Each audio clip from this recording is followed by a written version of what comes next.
앞서 진행된 변론에서 논란이 된 부분과 앞으로 변론과 헌재 상황 살펴보도록 하겠습니다. 법조팀 박규원 기자 나와 있습니다. 어서 오세요. 예. 먼저요, 부정선거 의혹이 쟁점이 될 텐데 탄핵 심판에서 어느 정도나 비중이 있습니까? 네, 앞선 리포트에서 보셨듯이 윤석열 대통령은 그동안 비상계엄 선포 이유에 대해서 부정선거 의혹을 계속 들어왔습니다. 예. 발표된 투표자 수와 실제 투표자 수 일치 여부에 대한 검증과 확인이 필요하다고 줄곧 주장해 왔는데요. 헌재는 앞서 윤 대통령의 투표자 수 검증 요청과 선관위 서버 감정 신청을 모두 기각했습니다.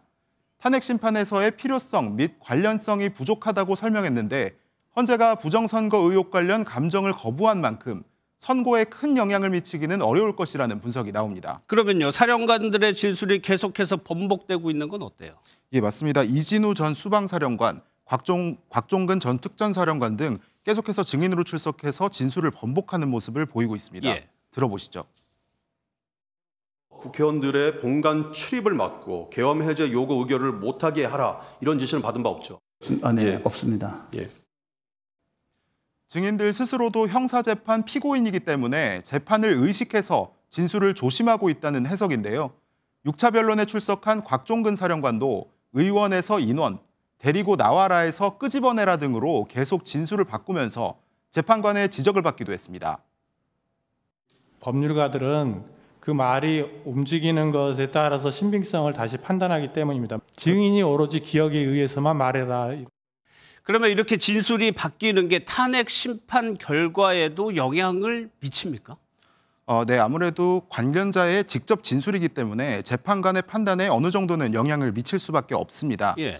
하지만 재판관들이 증인 진술에만 의존하는 게 아니죠.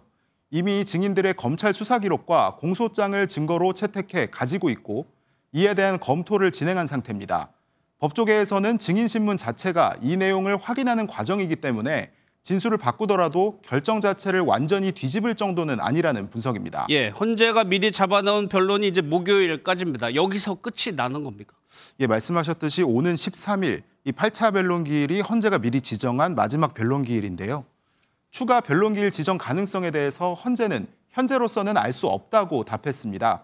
다만 양측의 최후 변론도 필요한 만큼 기일이 추가될 가능성이 높아 보입니다. 현재 한덕수 국무총리와 이경민 국군 방첩사령부 참모장이 아직 증인 채택 기각 결정이 내려지지 않은 상태라 추가 신문 가능성도 남아 있습니다. 앞서 노무현 전 대통령의 경우 7차, 박근혜 전 대통령은 17차까지 변론을 진행한 바 있습니다. 그러면 변론이 종료되게 된다면 선고까지는 통상 얼마나 걸립니까? 네, 앞서 말씀드린 노무현, 박근혜 전 대통령의 경우 마지막 변론 기일을 진행한 뒤 2주 정도 안에 선고가 이루어졌습니다. 헌재가 1에서 2회 정도 변론 기일을 추가로 잡는다고 가정해도 3월 중에는 결정을 내릴 가능성이 높은 상태입니다. 알겠습니다. 여기까지 듣겠습니다. 박규원 기자였습니다.